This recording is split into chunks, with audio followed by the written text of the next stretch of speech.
sua saúde, pela sua recuperação, por todo o processo, todo o tratamento que ela precisa fazer e passar, mas que a mão do Senhor seja com ela. Nós temos a Esté, que está também já na iminência da cirurgia, né, Esté? Já fez todos os exames, já está com o resultado, aguardando agora o encaminhamento do processo cirúrgico. Nós temos a Fátima, também precisamos orar, apresentá-la diante do Senhor. Ela também tem uma cirurgia bem séria para fazer. Oremos. Já fez? Que bênção, maravilha, Deus é bom demais, é misericordioso. Então oremos pedindo que a sua recuperação seja graciosa e que Deus continue operando o seu milagre.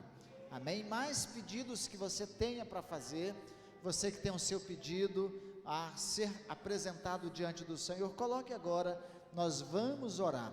Pode ser pela sua vida, pode ser pela vida de alguém, pode ser um pedido, mas também pode ser um agradecimento.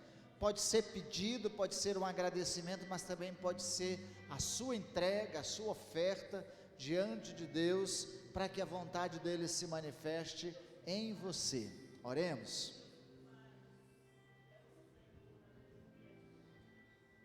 Às vezes a nossa fé falha, mas nós podemos confiar uns nos outros também, não é isso? Quando estamos desanimados, tristes, podemos olhar para o lado e enxergar uma igreja que ora, podemos enxergar um Deus que é poderoso. Essa semana Deus mandou os nossos utensílios que foram roubados de volta. Falta ainda a TV e o monitor, mas eles vão voltar, eu creio. E o Senhor é conosco. Então, quando as situações parecem difíceis, quando parece que a gente vai cair, como cantamos agora, o Senhor levanta a sua poderosa mão, levanta a sua igreja para orar. Então confie nisso, não desanime. Se você precisar de alguma coisa, peça para Deus, peça para que a igreja ore. E eu tenho plena convicção de que os céus se abrirão e que o Senhor move por nós. Oremos? Senhor, nós te louvamos e te agradecemos, Pai, em primeiro lugar, porque Tu és um Deus presente, Tu és um Deus que atua, que age em nós, por nós e através de nós. E confiados neste poder, nesse Jesus, que recebeu todo o poder nos céus e na terra, nós colocamos a vida de nossos irmãos diante da Tua presença, Pai.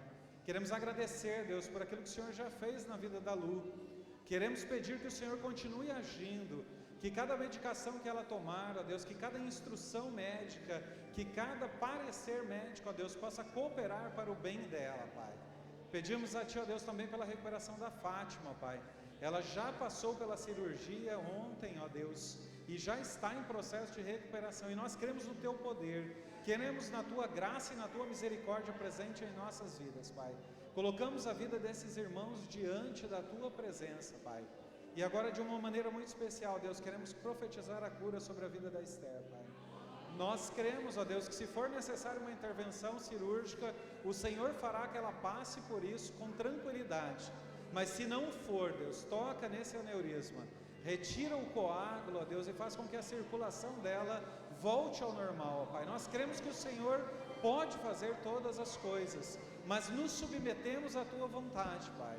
Cremos em um Deus poderoso, mas nos submetemos à Tua vontade, Pai. Manifesta a Tua graça sobre a vida dela, ó Deus.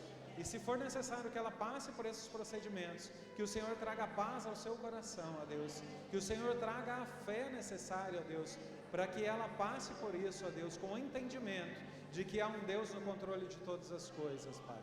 Manifesta o Teu poder, ó Deus. Te agradecemos, Pai, porque o Senhor trouxe de volta alguns objetos que foram furtados da Tua casa, Pai. Te agradecemos, ó Deus, pelo Teu cuidado, pela Tua proteção. E mais uma vez, ó Deus, queremos colocar essa casa nas Tuas mãos, Pai. Ela é Tua, ela é do Senhor e para o Senhor, Pai. Por isso manifeste a Tua graça neste lugar, Pai. Fale conosco ainda essa noite através da Tua palavra, através do pregador dessa noite, ó Pai. Use-o poderosamente para que ele transmita o recado que o Senhor tem para nós essa noite, Pai. Muito obrigado, ó Deus. Se há alguns dos meus irmãos que colocaram algum pedido que saiu do profundo do seu coração neste momento, Pai. Ouça o clamor deles, ó Deus.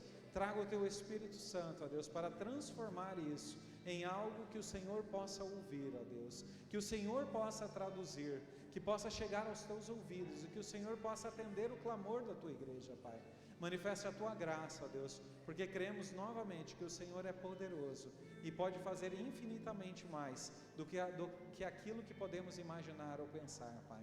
E também confiamos que aquele que começou a boa obra há de concluí-la até o dia final, Pai. Manifesta a Tua graça, Pai, é o que clamamos a Ti, agradecidos, no nome poderoso de Jesus. Amém. Amém. Glória a Deus. A equipe pode sentar, os irmãos podem sentar. Eu quero convidar aqui o pastor Jefferson.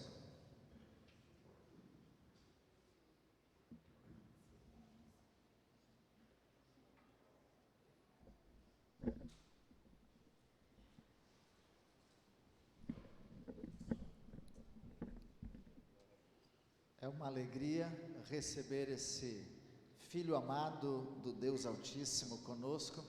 Pastor Djalma foi que nos falou dele e ele estava disponível no dia de hoje em Campo Grande para pregar em uma igreja. E aí nós nos colocamos na brecha, na agenda dele, para que ele pudesse estar conosco.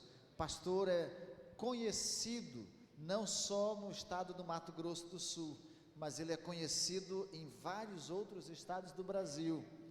É um palestrante, é um ministrante de escatologia, de Ezequiel, de Neemias, mas sempre com o objetivo de apresentar a centralidade de Cristo na vida do cristão, né? O centro é Cristo na história e deve ser também o centro da nossa vida. Pastor Jefferson é professor de teologia na Flórida, Christian University. É isso mesmo, pastor? Tem muita experiência na plantação de igreja. Irmãos, eu estava conversando com ele e Deus tem nos dado graça. No aniversário do ano passado da igreja, nós trouxemos uma pessoa querida já da igreja, de todos nós, já pela segunda vez, e ele tem uma parte da história da igreja no Brasil. E aí eu estava com ele conversando e ele tem outra parte da história da igreja que faz parte da sua vida, e se ele quiser compartilhar um pouco disso conosco, fique à vontade, pastor. A gente gosta de história, gosta de entender as coisas. Ele é mestre com ênfase na vida de Cristo na igreja e no cristão, é autor de vários livros. Ele só não trouxe os livros para nós, porque ele não passou bem de saúde segunda-feira, precisou ir para o posto de saúde, para o hospital, também está com a mão machucada, ele não teria como carregar as caixas de livro para trazer para nós. Eu tinha pedido que ele trouxesse para deixar exposto, se alguém tivesse interesse em comprar. Mas se alguém tiver interesse, ele vai estar em Campo Grande até terça-feira, pastor? Até terça de madrugada. Então quem quiser tem que comprar lá no hotel. Nem trouxe na viagem. Então não tem jeito de comprar dele, só quando ele voltar ao Brasil de novo. Então, pastor, é um prazer recebê-lo em nosso meio. Fique à vontade e que Deus o use graciosamente e poderosamente. Amém? Vamos orar por ele? Vamos ficar em pé, irmãos? Estenda a sua mão, oremos pela vida do pastor, para que Deus o use com graça e poder. Pai do céu, obrigado porque o Senhor trouxe o teu servo como mensageiro, como profeta do Senhor para nós nesta noite. Entendemos que o Senhor tem algo especial para a igreja, especial para nós, e queremos receber da parte do Senhor. Use graciosamente e poderosamente a vida do teu servo, naquilo que o Senhor colocou em seu coração. E, ó Deus, é aquilo que precisamos ouvir. Pedimos isto em nome de Jesus. Amém. Amém. Graça e paz, igreja amada.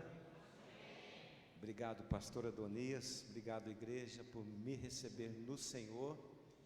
É uma alegria, uma honra, sempre alegria, honra, conhecer outros irmãos, poder juntos aprender, juntos ouvirmos, juntos louvarmos, adorarmos.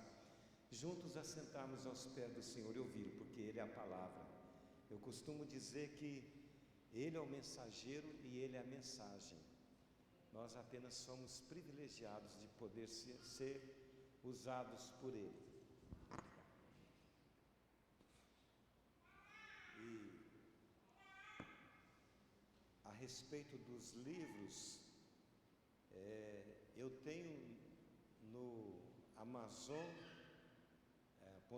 né? Aqui no .com.br também, aqui só em e-book, 13 livros, que eu costumo dizer também, não se estranhe eu dizer assim, mas eu costumo dizer assim, os livros não são meus, são do Senhor, é apenas o depósito dele na minha vida, eu estou pondo para fora aquilo do Senhor que está dentro de mim, então não é nada meu. Então tem 13 lá, quem tem Kindle, tem iPad, pode comprar, tem papel também, só que o papel não vende aqui no Amazon.com.br, somente nos Estados Unidos, e trazer livro dos Estados Unidos para cá, por correio,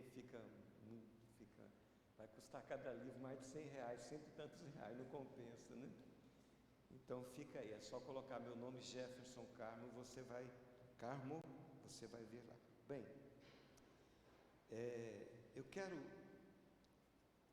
ouvir o Senhor mesmo, de coração, com os irmãos, sobre um assunto muito importante, crescimento espiritual, tipificado em Jonas, o livro de Jonas. Você já pode abrir sua Bíblia, por gentileza, no livro do profeta Jonas. Nós vamos percorrer esse livro e ver um paralelo na vida dele e no nosso crescimento espiritual, né, em Cristo. O apóstolo Pedro escreveu, antes crescei, 2 Pedro 3,18, antes crescei na graça e no conhecimento do nosso Senhor e Salvador Jesus Cristo. A Ele seja a glória agora, hoje aqui em Campo Grande, como é o nome do bairro? Tarumã, em Tarumã, agora e por toda a eternidade, amém? Ele é digno. E Paulo, escrevendo aos Gálatas, no capítulo 4, 19, ele falou: filhinhos, por quem de novo, né? Foi um processo repetitivo na vida dele, por quem de novo eu sinto as dores de parto. Fez a comparação de uma dor de parto, até que Cristo seja formado em vós. A vida de Cristo está em nós, e ela precisa crescer, precisa manifestar, precisa transbordar. Quando dizemos ela precisa crescer, não é que Cristo é criança, é pequeno em nós, não. Cristo em nós é perfeito, é pleno, é maduro. Cristo está em nós na pessoa do Espírito Santo. Quantos concordam, creem? Diga amém, Jesus. Amém. Quantos concordam, creem? Levanta as duas mãos e fala: obrigado, Senhor. É um privilégio. Nós deveríamos, ter essa disciplina de acordar, olhar para o céu tão lindo, né? Tão belo, seja ele azul, limpo, seja ele cheio de nuvens para chover, uma noite cheia de estrelas ou não, andar pela cidade, ver campo ou sair da cidade, olhar tudo isso e dizer quão bela é a criação, mais belo é aquele que fez todas as coisas, e dizer: Senhor, como o Senhor é lindo, como as coisas que o Senhor fez são perfeitas, e eu quero te agradecer e te adorar, porque o Criador de tudo, desse céu tão lindo, veio habitar dentro de mim, dentro de você. Isso é muito precioso, pastor. A gente precisa voltar para essa realidade todo dia, né? Quanto mais voltarmos, mais caminharemos, né? Assim, atentos. Quem está dentro de mim é o Deus eterno, é Cristo. Então essa vida é perfeita, ela é completa, só que ela precisa crescer. Crescer como? Transbordar do nosso espírito para a nossa alma, de modo que a nossa mente seja pensamentos de Cristo, não de nós mesmos. Nossa emoção seja cheia de sentimentos de Cristo e não dos nossos próprios. A vontade seja cheia da vontade de Cristo e não na nossa própria vontade, né? Transbordar para o corpo mortal também. Quantos gostariam que as pessoas vissem Jesus no seu olhar, no seu tocar, né? No seu falar, no seu andar, de modo que é tanta presença, né, dele em você, em mim, que pode ocorrer o que ocorreu com Pedro, a sombra passando e operando a vontade de Deus, curando, libertando, salvando. Sombra não cura. Se você acredita que sombra que cura, você vai acreditar em assombração também. Homem não cura. Se você acreditar que homem cura, você vai correr atrás dos homens, ao invés de correr atrás de Deus. Quem cura é o Senhor. Lá foi o transbordar do Espírito Santo na vida do Pedro. Fala para o seu irmão, a presença do Senhor pode manifestar em você também desse modo, né? Amém? Amém? Ah, pastor, em mim não, foi lá no Pedro. Aí, Pedro era humano, como você é humano, né? Então vamos abrir no livro de Jonas e vamos caminhar nesse tema, crescimento espiritual tipificado em Jonas. É importante você pôr isso como fundamento. O que precisa crescer é Cristo, não é você nesse corpo mortal. Nós até cantamos uma música muito linda, né? Que ele cresça, que eu diminua, certo? Então é ele que tem que crescer, não nós mesmos. Nós diminuímos para que ele cresça, tá bom? Tá claro? Estamos juntos? Estamos no amém? Então vamos lá. Versículo 1: veio a palavra do Senhor a Jonas, filho de Amitai. Aqui está a primeira verdade importante sobre o crescimento espiritual tipificado em Jonas. O nome dele, Jonas, e filho de Amitai. Jonas significa pomba, o nome, tá? E Amitai significa amém, ou filho ou a minha verdade. Veja bem, esse nome dele pessoal e o nome do pai dele tem tudo a ver com a nossa realidade, né? Nós somos filhos do amém, nós somos filhos da verdade, né? Jesus Cristo é o nosso irmão mais velho, o primogênito. Jesus Cristo é o nosso Senhor, nosso Salvador. Jesus Cristo é a nossa paz, é a nossa realidade. Jesus Cristo é o nosso noivo, mas também Ele é o nosso Pai, porque Ele e o Pai são um. Eis-me aqui e os filhos que tu me deste, está lá no livro de Hebreus capítulo 2, amém? Então, a filiação nossa é em Deus, em Jesus Cristo. Para crescer espiritualmente tem que ter filiação em Deus, e o nome dele é pomba. E o que traz à sua memória pomba? Pomba é uma figura do Espírito Santo.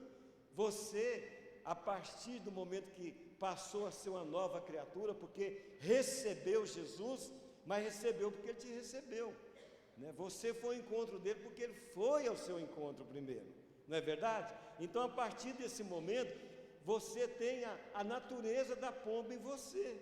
Você tem a natureza de Deus dentro de você. Eu e você, hoje, e caminharemos para a eternidade com essa verdade. Nós nunca seremos Deus, porque Deus é um só, que é Pai, Filho e Espírito Santo. Mas daqui e para a eternidade, nós seremos humanos glorificados que carregam a natureza de Deus na pessoa do Espírito Santo. Como você pode dizer, dar um amém bem forte? Glória a Deus. Então, amados, escute com atenção. Para crescer espiritualmente tem que ter nascido de novo, em outras palavras. Quem não é nova criatura não tem como crescer. Não cresce espiritualmente na alma. O crescimento espiritual inicia lá no Espírito, onde o Espírito Santo habita. Então, ter filiação em Deus. E nós temos. Nós passamos a crer nele. Nós passamos a receber por Ele ter nos recebido, e Ele nos deu a próprio arrependimento veio dele. A benignidade de Deus nos conduziu ao arrependimento. A fé veio dele, né? Somos salvos pela graça mediante a fé, que é dom de Deus. Então Deus nos alcançou e hoje nós cremos e somos filhos de Deus. Amém? Então essa é a primeira verdade para o crescimento espiritual. A segunda verdade está aí no versículo 2, mas houve aqui um contraponto, uma desobediência. Deus diz: dispõe-te, vai à grande cidade, Nínive, e clama contra ela, porque a sua malícia subiu até a mim. Jonas se dispôs, mas para fugir da presença do Senhor, para Tarsis, e tendo descido a Jope, achou um navio que ia para Tarsis, pagou, veja bem, pagou, pois a sua passagem, embarcou nele, para ir com eles para Tarsis, para longe da presença do Senhor. E a viagem não foi barata não, viu, meus irmãos? Porque ele saiu lá daquele lugar que ele estava, para ir para a Espanha, pagou caro, para fugir de Deus. Tem como fugir de Deus? Não tem como fugir de Deus, né? Agora, só um parênteses importante que vocês precisam guardar isso. Jonas era um profeta em Israel, no tempo do rei Jeroboão. O que ele, como profeta, deveria fazer? Todos nós apenas olhamos um lado, que é verdade. O profeta, ele fala a palavra de Deus, concorda comigo? Ele não deve falar a sua própria palavra, mas ele deve falar a palavra de Deus. Estamos juntos? Pode dizer amém? Mas tem uma outra verdade que às vezes nós não atentamos para ela. O profeta também deveria mostrar nas suas ações, nas suas reações, no seu caminhar, a palavra que ele estava ministrando. Ele deveria mostrar a palavra que ele cria nela, que ele esperava por ela, o Messias que viria. Se você for uma pessoa cuidadosa ao estudar a Bíblia, você vai perceber que os profetas do Antigo Testamento não apenas falaram a palavra do Senhor, mas eles abnegaram de viver para eles mesmos, para que a palavra do Senhor que eles amavam, que eles profetizavam, que eles criam, que viria e veio, fosse vista no comportamento, na atitude deles. Está claro isso? Então agora põe a mão no seu coraçãozinho, esse coraçãozinho precioso que Jesus te deu, coloca e fala assim: eu como cristão, eu não tenho palavra própria, eu tenho que falar as palavras de Cristo, não as minhas palavras. Fala, eu devo falar as palavras de Cristo. E a segunda coisa, eu tenho que mostrar a vida de Cristo. Eu não tenho que mostrar a minha vida. A minha vida nesse corpo mortal do Jefferson é uma vida que não mostra espiritualidade por ela mesma. Mas o Jefferson espiritual, nova vida, essa mostra a espiritualidade. Eu sou uma nova criatura em Cristo Jesus. Você pode dizer amém?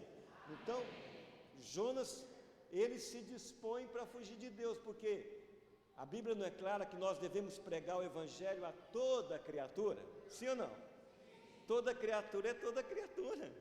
É gente boa, é gente ruim, é gente que faz o bem para nós, é gente que faz o mal. É os que são nossos amigos, os que são inimigos, é toda criatura. Não é fácil, né? Nós somos preconceituosos. E Jonas também foi assim. Ao invés de obedecer a Deus, ele foge de Deus, ele vai embora, né? E a vontade, ele não obedeceu à vontade de Deus.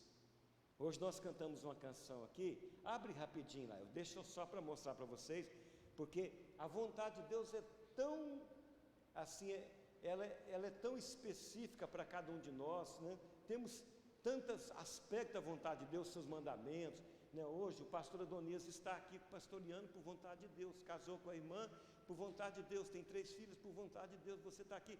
A vontade de Deus é tão assim, é inumerável, mas tem uma vontade de Deus que é para toda a igreja, e talvez você nunca tenha tentado para ela. Abre lá em Romanos 12, rapidamente, depois nós vamos voltar para Jonas. Romanos 12, eu não vou ler todo o primeiro versículo, que vocês conhecem, né? Rogo-vos, pois irmãos, pelas misericórdias de Deus que apresentei, tá, vocês conhecem, mas olha o versículo 2, o final, só o final, não vou ler também, não vos conformeis, essa parte, mas o final aqui, ó, para que experimenteis qual seja a boa, agradável e perfeita vontade de Deus. Agora volta lá para Jonas e vamos falar o que é isso. A palavra vontade de Deus, vontade no grego quer dizer telema, tá? E sabe qual que é o principal significado de telema? Olha bem que como tem tudo a ver com Jonas, de modo profético, ainda não tinha acontecido, e tudo a ver com você e eu hoje. Telema é É propósito de Deus abençoar a humanidade através de Cristo. Vou repetir. Talvez eu repetir, nós vamos dar um amém bem forte, né? Telema é propósito de Deus, vamos dizer telema, ou vontade, significa, é propósito de Deus abençoar a humanidade através de Cristo. Amém? Não é isso que ele fez e continua fazendo através da igreja? Só a morte vicária que não vai acontecer mais, foi uma vez para sempre. Não é isso? Sim ou não? Isso é a vontade de Deus. A vontade de Deus é uma pessoa, meus irmãos, é Cristo. Hebreus 10 fala, ao Cristo ao entrar no mundo, aí cita os Salmos 40, né? Eis-me aqui um corpo me formaste, falando de Cristo. Ele é a vontade de Deus. E Jonas fugiu da presença do Senhor, mas nós vamos ver que Deus traz ele de volta. Muitas vezes você foge, eu fujo da vontade de Deus, que é Cristo. Levar Cristo às pessoas, levar o amor de Cristo, levar o perdão de Cristo, levar a salvação de Cristo, levar a cura de Cristo, levar o consolo de Cristo, levar a força de Cristo, levar a paz de Cristo. Muitas vezes não, aquele ali não. Vou lá de jeito nenhum. Eu conheço aquela pessoa que é miserável, não presta não. Que vive fazer mal para mim e para outros. Foi o que Jonas fez, ele tinha preconceito. Mas vamos continuar então, outra verdade importante aqui, né? Está no versículo 3 até o versículo 10 do livro de Jonas. Abriu em Jonas? Vocês estão mais rápidos do que eu, deixa eu voltar lá. Vamos lá. Do versículo 3 ao 10, mas eu vou ler só o 3 no início, tá? Vamos lá. Versículo 3. Eu estou mexendo aqui na minha Bíblia e não está indo, está voltando para Romanos. Agora foi. Agora foi. Versículo 4. Mas aqui Jonas, ele foge de Deus. Olha o versículo 4. Mas o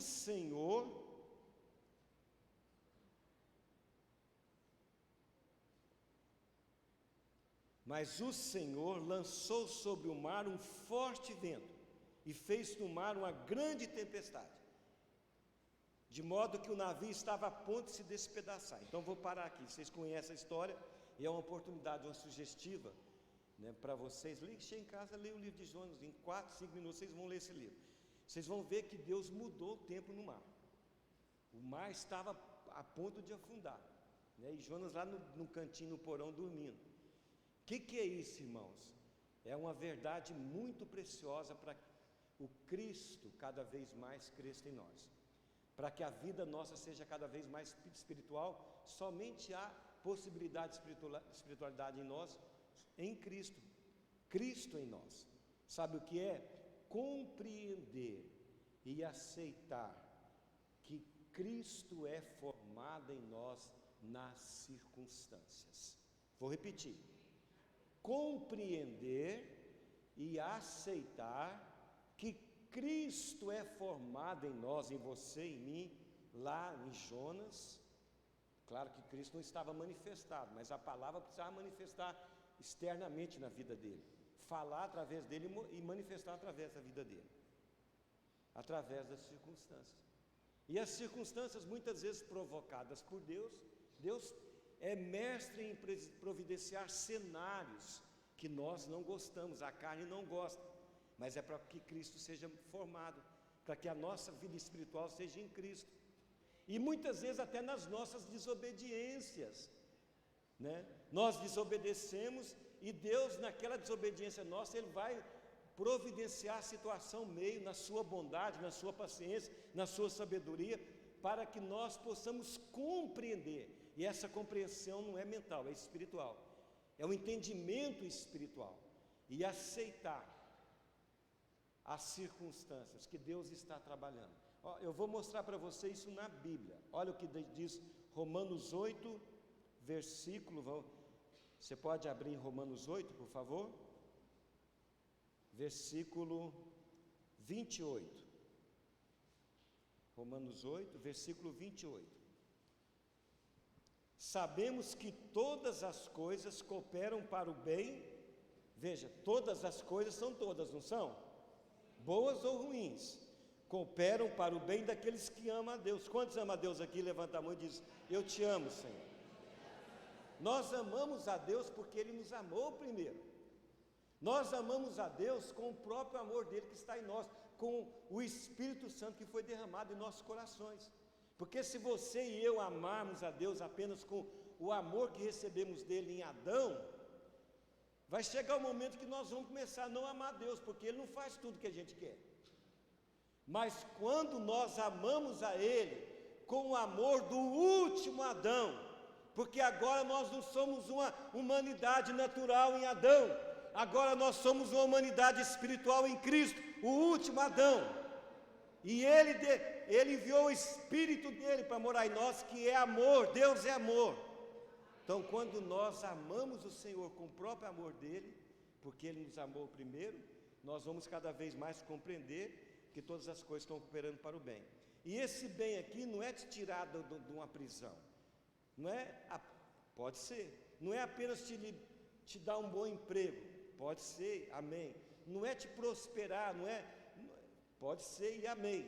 Mas esse bem aqui, todas as coisas cooperam para o bem. O bem é para que Cristo seja formado e manifestado. O bem aqui é Cristo, meus irmãos. Paulo não pôde ficar livre durante um bom tempo da sua vida. E esse bem, Cristo, estava cada vez mais manifestado na vida dele. E a sequência dos versículos mostra isso. Olha aí o que aqui diz aí.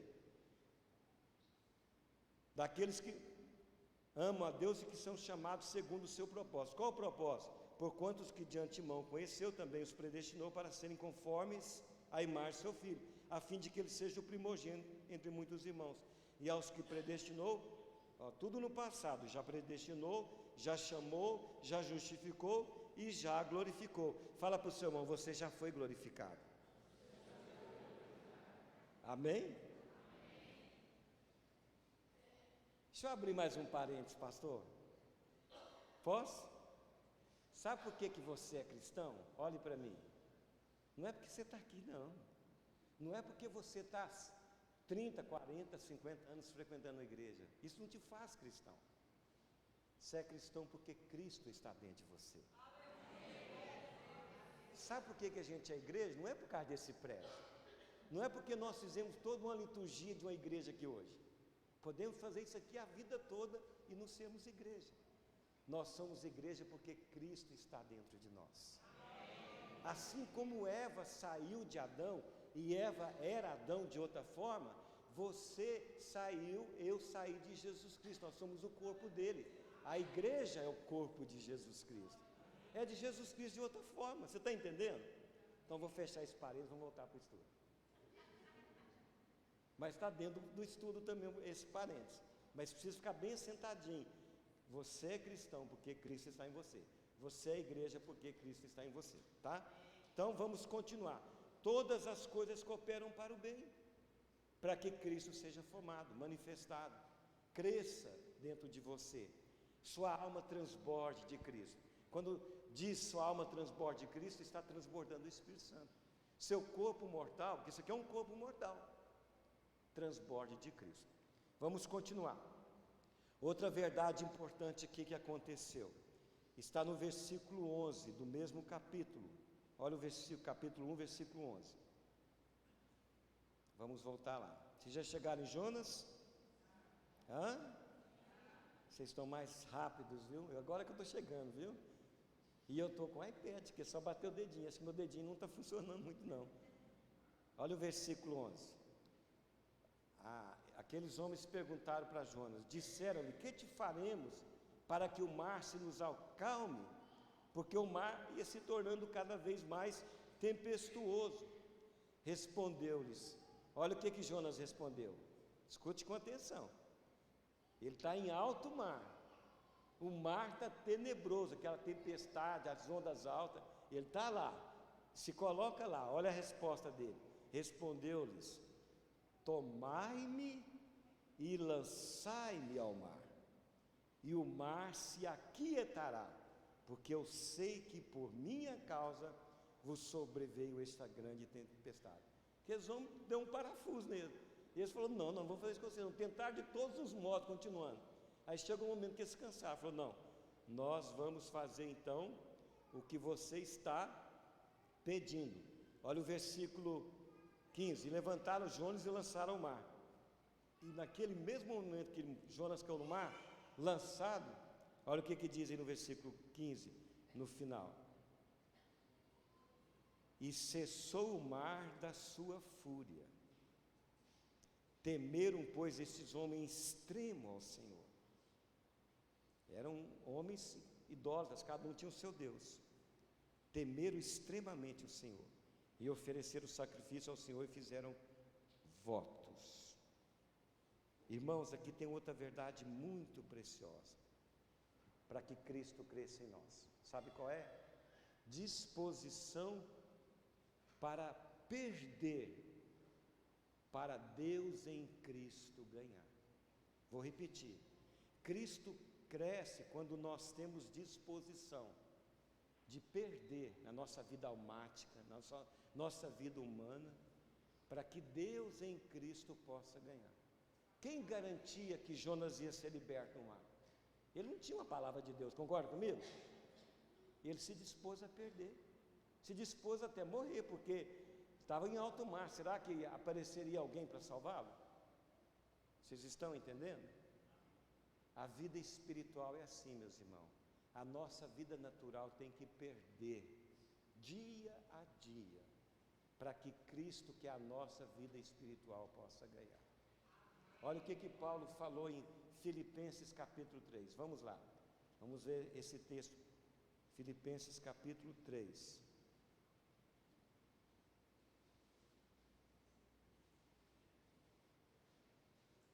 Versículo 7. Mas o que para mim era lucro, falando da vida dele passada, né? Tanto no judaísmo como principalmente na igreja, tudo que Deus fez através dele, ele reconhecia que era graça, não era ele, era a graça que Deus era operante. Ele diz, mas o que para mim era lucro, isto considerei perda. Perda, olha aí, veja bem na sua Bíblia, perda por causa de Cristo. Sim, deveras considero tudo como perda, por causa da sublimidade do conhecimento de Cristo Jesus, meu Senhor, por amor do qual, de Cristo, dele, perdi todas as coisas, e as considero como refúgio, para ganhar a Cristo e ser achado nele, não tendo a justiça própria, que procede da lei, senão que é mediante a fé em Cristo, a justiça que procede de Deus, baseada na fé. E ele fala para conhecer, né, prosseguir conhecendo a Ele, conformando com a sua morte e com a sua ressurreição. Olhem para mim, por favor. Isso é a vida espiritual. A vida natural, nós aprendemos o princípio de ganhar, de conquistar, de ter, de ser. Mas se você quer ser espiritual em Cristo, você tem que perder todo dia, para que Cristo ganhe em você. Se você não perder, não tem meio termo. Ou Cristo ganha e você perde, ou você ganha e Cristo perde. Essa é a realidade. Para que nós possamos crescer espiritualmente, nós temos que perder. Lembra de Jacó? Conhece, né? Era um patriarca. Ele deveria seguir o exemplo do avô Abraão, o exemplo do pai Isaac, porque dele viria o descendente Cristo. Ele teria que perder, mas a vida dele, Jacó, foi um homem, foi um patriarca, mas Jacó é você, sou eu, é a humanidade, é uma figura da vida de toda a humanidade. Todos nós temos a natureza de Jacó. Jacó, o nome significa enganador, suplantador, que toma o lugar de outro. A vida dele foi uma vida de tomar o lugar de outro. Ele já no nascimento quis tomar o lugar do irmão Esaú. Ele foi puxando o calcanhar, ele queria nascer primeiro. E a vida toda, tomando o lugar de Esaú, tomando o lugar dos pais, dos empregados do pai, depois dos seus empregados, do seu tio Labão passou ele para trás, mas depois ele passa o tio para trás. Lá no Val de Jaboque, vocês conhecem a história. Quantos conhecem Gênesis 32? Quantos conhecem? Levanta a mão. Nem todos, mas que você possa conhecer. Lá no Val de Jaboque, o que aconteceu? Ele luta com o próprio Senhor e ele prevalece. Sabe por quê? Porque Deus permitiu ele prevalecer, ele ganhar aquela luta. É que nem você e eu, quando nós não queremos perder, nós estamos ganhando de Deus. Deus permite isso. De certa forma, Deus está permitindo isso. Nós estamos ganhando de Deus. Mas Deus falou para ele: eu estou indo embora, já te toquei, você já está quebrantado, você já está não mais na sua força natural, deixa eu ir embora. Não, eu só deixo o Senhor ir se o Senhor me abençoar. Lembra disso? Qual a bênção que Jacó queria? Família não era, ele tinha 4 mulheres. Filhos não era, tinha 12. Bens materiais não era, ele tinha muito. Qual a bênção que ele queria? Encontrar com Esaú, Esaú não o assassinar? Não, eu não creio que é isso. Não era isso. Ele não queria ser mais o mesmo. Ele não queria que Deus livrasse de Esaú, mas o problema continuava nele. Vocês estão entendendo? Aí Deus fala para ele: qual é o seu nome? Deus esqueceu o nome de Jacó, meus irmãos? Ali é Jesus Cristo, é uma teofania. Deus tem amnésia de vez em quando, como nós temos? Qual é o seu nome? Meu nome é Jacó, mas a partir de agora não será mais Jacó, será Israel, que é campeão, sim, é Israel, que é príncipe com Deus, sim, mas Israel sabe o que significa? Deus prevalece. A bênção que ele queria: eu estou cansado de prevalecer, eu estou tomando lugar, não é só de Esaú, não é só dos meus pais, não, eu estou tomando o lugar do principal, do Senhor dentro de mim. Ele é o centro, Ele é o Senhor, Ele é o tudo, Ele é o nosso amo, nosso dono. Essa bênção que ele queria. E se você estuda cuidadosamente Gênesis 33, você vai ver palavras e atitude não de Jacó, mas do Messias, do Senhor Jesus Cristo que viria. Então, meus irmãos, quanto mais você perde, mais Cristo ganha. Não, mas nós queremos ser o centro. Nós queremos ser o centro, nós queremos ganhar. Aprendemos isso a vida toda. Ensinamos a vida toda para os nossos filhos. Ninguém aqui manda filho para ser o pior aluno da escola. Ninguém aqui que tem um filho que é um bom atleta, incentiva ele a ser o pior atleta. Ninguém aqui que é empresário vive pensando: eu vou ser o pior empresário de Campo Grande, eu vou ser o pior médico, eu vou ser o pior professor. Isso é o mundo é meritocracia. Nós sempre queremos o melhor para nós e para os nossos queridos. Não tem nada de errado nisso. Mas na vida espiritual não é esse caminho. Na vida espiritual nós perdemos para Cristo ganhar. E Cristo em nós é o melhor atleta, o melhor profissional, é o melhor médico, é o melhor aluno. É Cristo em nós, meus irmãos. Estão entendendo? Amém? Então vamos continuar. Pastor, eu tenho mais um pouquinho? Vamos continuar. Tem mais 2 verdades preciosas aqui. Na verdade, 3 verdades. Vamos continuar então. Vamos voltar para Jonas, capítulo... Agora, Jonas...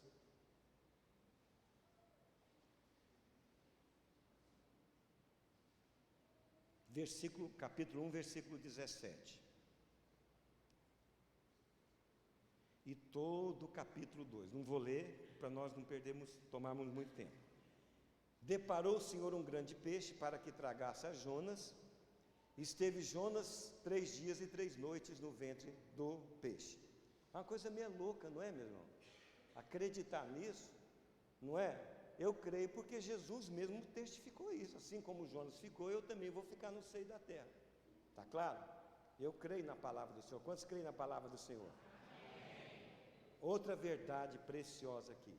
é viver a experiência da cruz e da ressurreição, para que haja crescimento espiritual. Vamos dizer, eu preciso, mais forte, eu preciso viver a experiência da cruz e da ressurreição dia a dia. A experiência da cruz é fato consumado. Ele morreu em nosso lugar, por toda a humanidade. Não estou dizendo que toda a humanidade será salva, porque mesmo antes da salvação já diz, quem não crê já está condenado. É o que João 3 diz. Mas escute com muita atenção. A obra da cruz foi consumada. E tem 4 verdades na obra da cruz que nós precisamos aceitar esse fato. Esse é o fato. Depois nós vamos ver a experiência da cruz e da ressurreição. Qual é o fato? Primeiro, eu fui crucificado juntamente com ele, meu velho homem.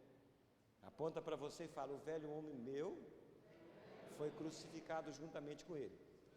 Certo? Romanos 6,6 diz isso, para que o corpo do pecado fosse desfeito e não sirvamos mais o pecado como escravo. Certo? Então, quem já morreu já está justificado, já não é mais condenado. E se nós morremos com ele e já fomos justificados, nós também vivemos com ele e viveremos uma novidade de vida. Está claro isso? Segunda coisa, nós já fomos sepultados nele. Romanos, Colossenses fala isso.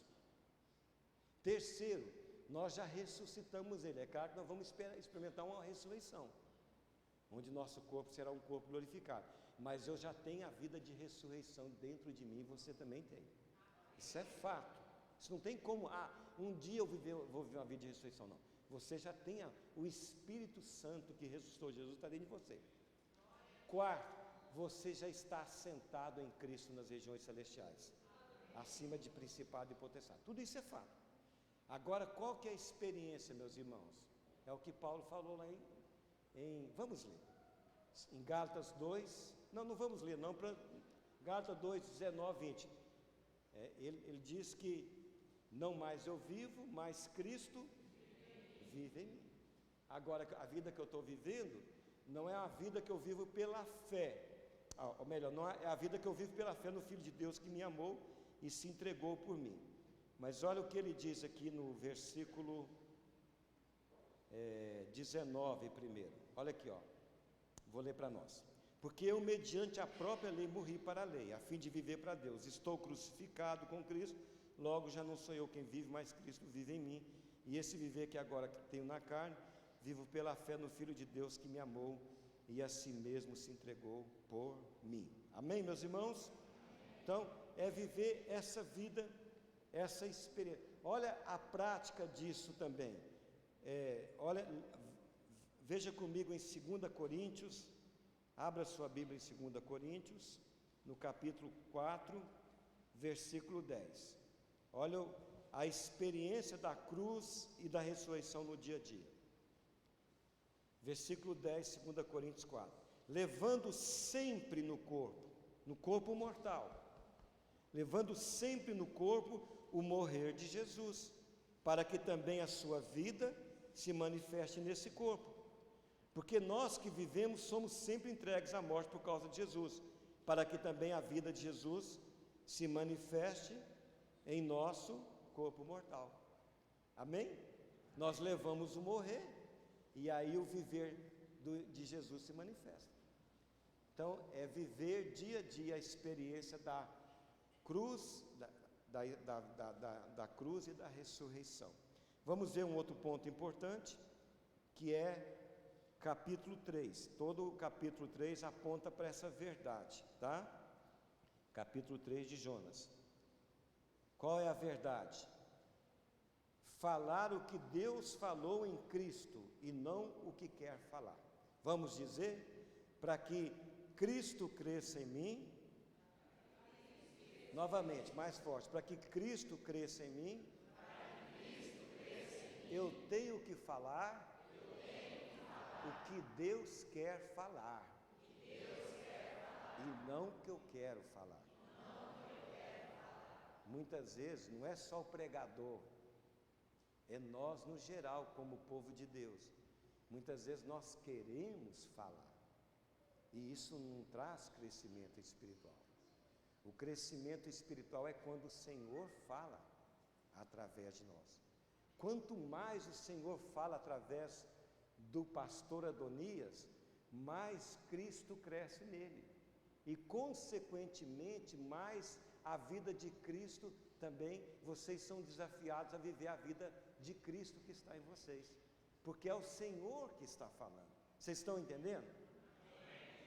Olha só o que diz, antes de nós irmos para o capítulo 3 e compartilhar o contexto. Olha só o que diz em 2 Samuel, não precisa de abrir, eu vou abrir e ler rapidamente.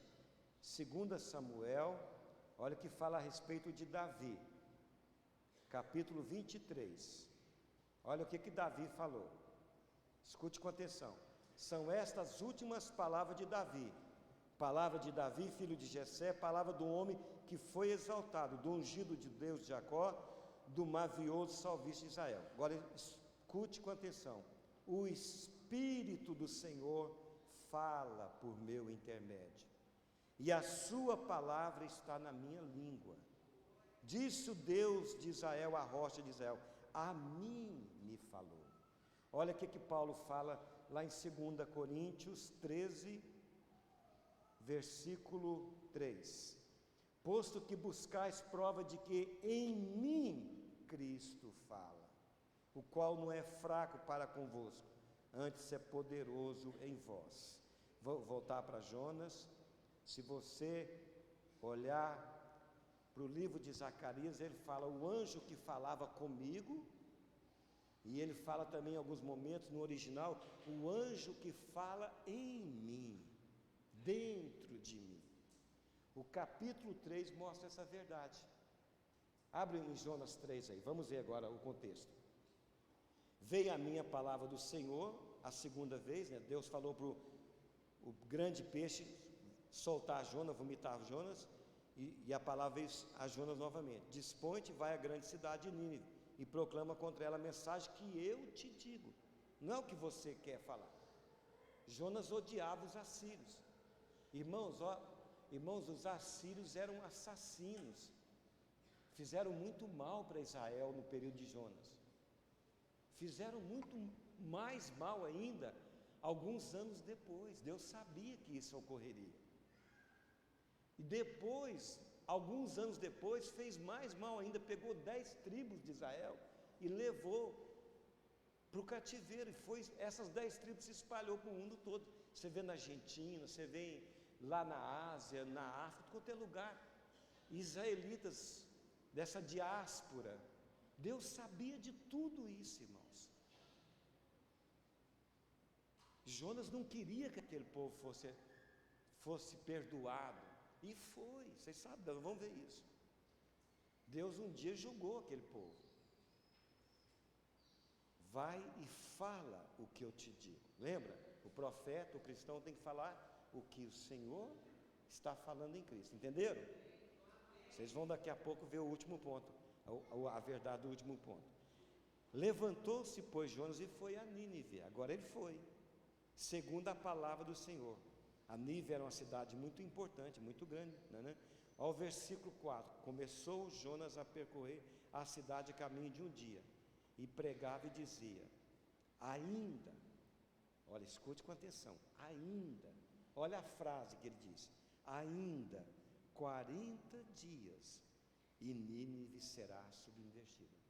Só isso, irmãos, mas tudo isso, porque não era a palavra de Jonas, era a palavra do Cristo que viria e que veio através de Jonas. Somente isso e tudo isso, dentro de 40 dias, Nínive será destruída. Se você conhece, você tem liberdade agora de levantar aqui na congregação e dizer aqui para que nós possamos aprender, ter o conhecimento juntos. Mas eu não conheço até hoje um avivamento de arrependimento como esse, na história. Pode ser que teve, mas eu não conheço. Do rei até os animais, todos, meus irmãos, roupa de saco cinza, arrependimento mesmo. Ainda 40 dias Nínive será destruída. Vocês entenderam? Vocês estão entendendo? Haja luz e houve luz. Vocês estão entendendo? A igreja fala a palavra de Cristo. Jonas deveria falar a palavra de Cristo, e ele falou, e veio arrependimento nacional. É o capítulo 3, irmãos. Foi um avivamento. E sabe o que é um verdadeiro avivamento? Jonas fala e desaparece. Cadê Jonas no capítulo 3? Só falou. Avivamento onde tem muitos homens, muitas estrelas aparecendo, é um avivamento? Pode ser um mover de Deus, uma visitação, pode. Mas o avivamento genuíno, o homem sai de cena. A nuvem cobre o homem, para que Deus apareça e a palavra de Deus apareça. Para que o povo possa manifestar também com arrependimento, salvação, curas e milagres na vida deles. Lembra do Monte da Transfiguração? Está Jesus glorificado. Está Moisés e Elias, está Pedro, Tiago e João. Mas eles querem, Pedro, por iniciativa de Pedro, querem 3 tendas. Querem que 3 apareçam, 3 sejam ali, em posição de proeminência, Jesus, Elias e Moisés. Mas o que acontece? A nuvem cobriu Moisés e Elias. A nuvem cobriu os discípulos. A nuvem fala da presença, aqui a nuvem cobriu Jonas, meus irmãos, para que aparecesse somente Deus, a sua palavra e o povo. A nuvem cobriu para que aparecesse somente Jesus e o Deus falasse: este é meu filho amado, a ele ouvi, porque ele é a palavra. Vocês entenderam, irmãos? Vamos para o último ponto e para a conclusão desse texto, tão rico, né? O último ponto está no capítulo 4 todinho, para que Cristo cresça, para que nós sejamos espirituais, a alma precisa ser separada do Espírito. Vamos dizer isso? Para que Cristo cresça na minha vida, a minha alma precisa ser separada do meu espírito. É um separar, meus irmãos, escute com atenção, já estou quase terminando. É um separar que não é uma separação que nunca mais vai estar, nunca mais vai precisar, não. A alma e o espírito estão ali juntos, unidos, né? Estão juntos. Homem não pode separar, pastor não pode, psicólogo, qualquer pessoa não separa a alma do espírito, mas precisa. Nós vamos ver o que realmente pode separar, né? Eu já acho que vocês já sabem, vocês são estudantes da palavra. Hebreus 4,12 fala: a palavra de Deus é capaz de separar alma de espírito. E a palavra de Deus vem a nós através da comunhão. E o capítulo 4 é uma comunhão de Deus com Jonas. Vamos ver isso? Vamos? Podemos ver juntos? Olha o capítulo 4 então. Aconteceu o arrependimento, versículo 10 do capítulo 3. Viu Deus o que fizeram, como se converteram do seu mau caminho, e Deus se arrependeu do mal que tinha dito que eles fariam e não fez. Deus não destruiu eles. Com isso, olha, desgostou-se Jonas extremamente, ficou irado. Manifestou o que? A alma de Jonas. Ele não foi espiritual, né? Ele seria espiritual. Lembra do segundo ponto? Olhem para mim, por favor. Nós devemos falar a palavra do Senhor e nós devemos mostrar a realidade que está dentro de nós, que é a vida do Senhor. Jonas devia mostrar a realidade, ele não conseguiu, a alma não consegue. Quando a pressão vem, nós vamos mostrar o que está dentro de nós, no sentido espiritual, Cristo, ou no sentido natural, a alma. A alma é muito preciosa, mas ela muitas vezes está centralizada, ela é o centro, e aqui ele fica irado, ele fica extremamente desgostoso, né? E orou ao Senhor e disse: Senhor, não foi isso que eu te disse? Não está no livro, mas ele tinha dito para Deus, porque ele afirma aqui no livro. Não foi isso que eu te disse, estando ainda na minha terra? Por isso eu me afugentei, me fugi do Senhor para trás, pois eu sabia que tu és clemente, misericordioso, tardio em irar-se, grande em benignidade, que te arrepende do mal. Peço-te, pois, Senhor, tira minha vida, tira, porque é melhor morrer do que viver. Isso não é um homem espiritual, isso é um homem almático, é um homem carnal, é um homem natural. Vocês estão entendendo? Tira minha vida eu sabia. Mas esse Deus clemente, perdoador, misericordioso, que se arrepende do mal, esse Deus estava sobre Jonas. Esse Deus está dentro de nós. Deus não pede para você ser misericordioso, perdoador, clemente, bondoso. Deus quer ser em você e através de você misericordioso, bondoso, clemente, perdoador. Muitas vezes você fala, eu não consigo perdoar, mas Deus te diz, eu já perdoei na cruz e eu através de você quero perdoar. Vocês estão entendendo? É mostrar a vida da palavra. A alma não consegue, no meio da pressão, mostrar. Ela só consegue quando o transbordar do Espírito já está encharcando ela está totalmente tomada do Espírito. Aí ela vai mostrar a vida do Senhor que fluiu lá da fonte, porque a fonte da nossa espiritualidade nunca está na alma, na mente, na emoção, na vontade. Não está a origem da nossa espiritualidade, da nossa cristocentridade, não está na nossa mente, emoção e vontade. Vai passar por ela, está no nosso espírito. Nosso espírito tem a fonte, porque é lá que Deus habita, o Espírito Santo. Estão entendendo, irmãos? Posso ouvir um amém forte? Amém. Então vamos continuar aqui para terminarmos. Olha aqui. Por isso eu fugi. Peço-te, pois, tira minha vida, porque é melhor morrer do que viver. A alma manifestou. Agora olha a palavra aqui manifestando a comunhão. E disse o Senhor, é razoável essa tua ira? É razoável essa... Deus está dizendo, essa ira é agradável, ela te satisfaz. O texto original é isso. Está te satisfazendo? Está sendo agradável? Está deixando você satisfeito? Não estava, ele estava mal. Aí ele, calado, não falou nada para Deus, não respondeu, né? Saiu da cidade, assentou ao oriente da mesa e ali fez uma enramada, uma barraquinha, talvez assim muito melhor do que muitas, mas talvez uma barraquinha meio fuezinha, né? E repousou debaixo dela, né? Na sombra, que lugar muito quente, até ver o que aconteceria à cidade. Ainda tinha expectativa de Deus destruir, Deus mandar fogo do céu, né? O sangue daquele povo não tinha valor para ele não. Então fez o Senhor Deus nascer uma planta, olha bem, Deus fez a planta nascer, que subiu por cima de Jonas para que fizesse sombra sobre a sua cabeça, a fim de o livrar do seu desconforto. Olhe bem, está lá, né? Olhe bem o que está escrito lá, meus irmãos. Jonas, pois, se alegrou em extremo por causa da... Olha a alma aqui. A planta fez ele alegrar em extremo.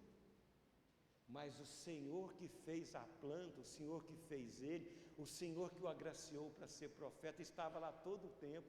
O Senhor que usou ele poderosamente para ter um avivamento de arrependimento numa cidade de mais de 120 mil pessoas, só de homens, sem contar mulheres e crianças. Ele não conseguiu alegrar extremamente com a presença. Ele preferiu se alegrar extremamente com a bênção, com a bênção do doador da presença. Vocês estão entendendo? Isso é alma, gente. Isso é manifestação latente da alma. E olha o que aconteceu. Deus é tremendo, né? Olha o que Deus fez aqui, ó. Versículo 7. Mas Deus no dia seguinte, ao subir da alva, enviou um verme, um bicho.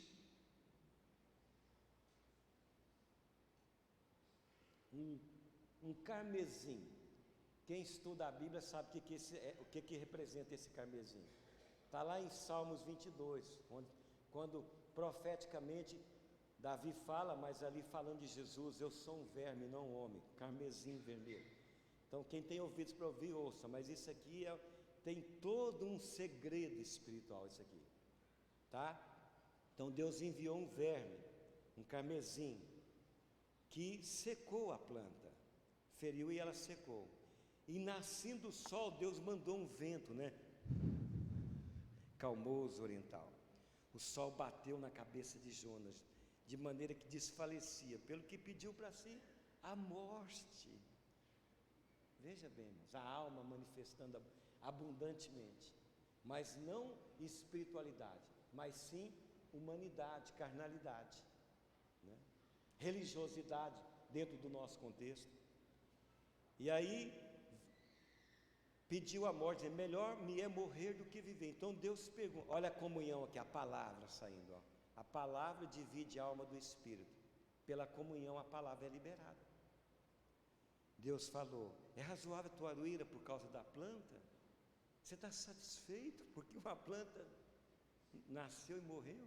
Isso te faz bem? Ele respondeu, aqui agora ele não ficou calado não, agora ele responde, é razoável minha ira sim até a morte. Tornou o Senhor, olha a palavra falando, tens compaixão da planta, que te não custou trabalho, o qual não fizeste crescer? Foi a graça de Deus, que numa noite nasceu, numa noite pereceu. Você tem compaixão da planta, jovem? E eu não hei de ter, olha bem o que está escrito lá, irmãos, e eu não hei de ter compaixão da grande cidade de Nínive? Lembra, sabendo que pouco tempo depois eles iam destruir Israel e Deus os destruiria depois. Deus sabia. E eu não hei de ter compaixão da grande cidade de Nínive, em quem há mais de 120 mil pessoas que não sabem discernir entre a mão direita e a mão esquerda. Pai, perdoa porque eles não sabem o que fazem. E também muitos animais, irmãos. Deus estava preocupado com os animais. Vocês entenderam? E aí o que acontece? Olha para mim. Eu estou com essa Bíblia eletrônica aqui, mas eu gosto de papel, tá ali, é porque meu óculos quebrou. Olha aqui o que acontece, ó. O livro fechou. O livro acabou. Não fica um parafuso em nós? O que aconteceu depois? A gente ouve falar tão mal de Jonas, irmãos. Mas hoje eu estou aqui no nome do Senhor, da parte do Senhor, para falar bem de Jonas. Nós não temos essa conclusão aqui. Mas eu posso afirmar com você que os últimos dias de Jonas foram melhores do que os começos. Como também Davi, apesar da queda, os últimos dias de Davi foram melhores. Por que eu digo isso? Porque Deus, em sua bondade, em sua graça, a palavra, a comunhão separou a alma do espírito, como eu disse. Escute, vou terminar. Isso acontece uma vez, acabou, graças a Deus, minha alma foi separada do meu espírito. Não, você vai passar por esses processos muitas e muitas vezes, eu também. Só que quanto mais passamos, mais nós vamos discernindo. Ó, aqui eu sou espiritual, aqui é Cristo que está falando, Cristo que está fazendo, entendeu? Ó, aqui eu estou sendo almático, aqui está sendo a minha força, o meu intelecto, a minha vontade, a minha emoção. Vocês estão entendendo? Quanto mais comunhão, quanto mais, há mais separação. Mas sempre vão estar juntinhos ali, espírito e alma, necessitando da palavra para separar. Está claro isso para vocês? E eu quero terminar dizendo para vocês, Deus, na sua bondade, falou, amado filho, eu vou permitir que você escreva um livro que vai ficar para todas as gerações. Vai ser inserido no meu livro, no livro eterno. E o livro prova, meus irmãos, que nesse momento a alma de Jonas foi separada do espírito. Por duas coisas básicas. Quais são? Primeira, em todo o livro, de 1 a 4 capítulos, ele glorifica a Deus. Ele fala do que Deus fez e do que Deus é. Uma alma separada do espírito é que ele foi espiritual. Ele glorifica a Deus. E a segunda, sabe qual é? Ele fala no livro capítulo 1 ao capítulo 4, todos os 4 capítulos, ele fala do seu fracasso. Uma alma que está sujeita ao Senhor, o Espírito, ela nunca exalta a si mesma. Chega alguém aqui para contar o testemunho. A gente só vem contar o nosso sucesso, nossas bênçãos, as nossas conquistas. Mas no livro todo, Jonas fala do seu fracasso, mas Deus foi exaltado. Amém? Cristo vai crescer em você. Fala para o seu irmão, Cristo vai crescer em você. Fala para ele, já está crescendo e vai crescer mais. Fala para ele, vai crescer porque você é filho. Vai crescer porque ele está dentro de você. Fala, a vontade dele vai crescer mais e mais em você. Você não vai ter preconceito porque ele não tem preconceito. Você vai aceitar porque ele aceita. É ele em você, quebrando todo preconceito que há na nossa vida natural. Amar os inimigos, é ele. E cada vez mais você vai compreender espiritualmente, aceitar que tudo que está acontecendo na sua vida, nessa peregrinação na terra indo para ele, coopera para o bem. E esse bem é para que Cristo cresça em você. Você vai cada vez mais perder para que Cristo ganhe. Você vai viver a experiência da cruz e da ressurreição. A cruz é poder de Deus. Você tem vida de ressurreição. Você vai falar mais e mais, não você, mas você vai falar da parte do Senhor. Quantos querem isso? Amém. E a sua comunhão com Cristo vai crescer mais e mais, de modo que em momentos necessários sua alma será separada do seu espírito. E você será espiritual, eu serei, não seremos almáticos carnais. Quantos creem nisso e quer isso, diga eu quero e fique em pé em nome de Jesus. Amém. Pastor Adonias.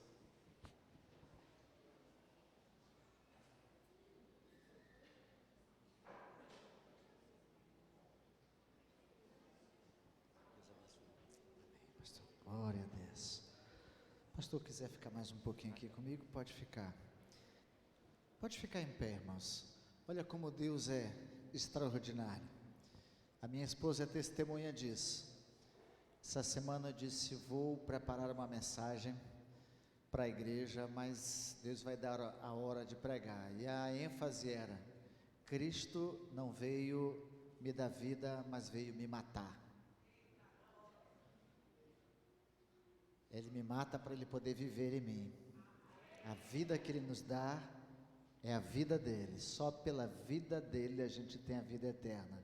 Aí vem o pastor e fala tudo. Não preciso mais pregar essa mensagem, porque agora ele já vai dar outra. Pastor, muito obrigado. Que Deus abençoe. Mas a gente não pode sair daqui com essa mensagem sem o desafio